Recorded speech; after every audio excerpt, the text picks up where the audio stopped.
So let's take a couple minutes to discuss creating quality thumbnail sketches in one of our three-dimensional art courses. So whether you're in sculpture or ceramics, I'm going to be asking you throughout the year to create thumbnail sketches. So first of all, let's talk about what a thumbnail sketch is. A thumbnail sketch is a small, quick sketch to illustrate concepts and ideas. Now, I have students who absolutely love to draw, but I utilize drawing as a planning tool in here, okay? So when I'm asking for thumbnail sketches, they're meant to be small, they're meant to be quick. You're not devoting an entire sketchbook page to one image. You're gonna work out multiple images within that page, and I need to see what your game plan is. So I'll be giving you project descriptions, and then I'll ask for roughly 3 sketches depending on the project. And in those sketches, I'm going to ask you to work out successful solutions that satisfy the project description. Okay? My job, guys, is to teach you to think creatively. So if I'm asking you to come up with multiple ideas, it's because I want you to come up with different creative solutions to satisfy the problem that I'm giving you. But when I'm asking for thumbnail sketches, I always say to practice what I call the Goldilocks rule. So the Goldilocks rule means showing me just enough information to illustrate your vessel or your sculptural concepts. So I don't need full-blown crazy value drawings. What I need to see is, what is that game plan?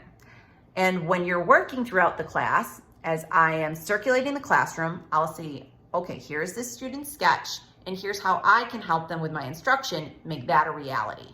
All right? So again, creating quality thumbnail sketches. Now let's take just a few moments to talk about what would be way too much in a thumbnail sketch and what is not enough. And then again, practicing the Goldilocks rule, just right. So this would be way too much information.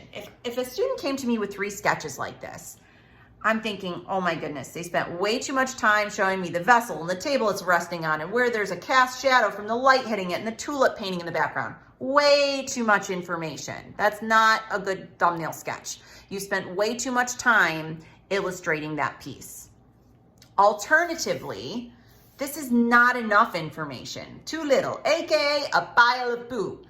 So if I'm looking at this sketch or I see multiple sketches from a student that look like this, I'm gonna send you back to the drawing table to try it again because I can't tell what's going on in that piece. Is it actually a vessel? Is it a Muppet creature with these eyes and a weird little mouth? I don't know because there's not enough information there for me to see what you're trying to go for.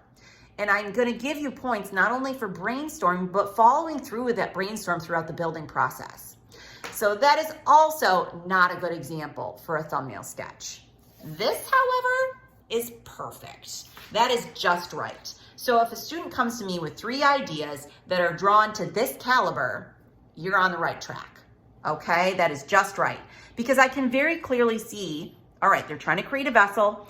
It's got a larger lip, a kind of narrower neck, and then it's sort of puffing out here at the belly. They're gonna try to incorporate different patterns in there. That's perfect. I can see what your game plan is. So when you're coming up with those quality thumbnail sketches, you can see size-wise, it's about, maybe the size of my hand or a little bit smaller. It's not taking up a whole sketchbook page, but I want to see this caliber of drawing when you're coming up with those ideas. So when in doubt, practice the Goldilocks rule. Again, show me just enough information to illustrate your different vessel or sculptural concepts.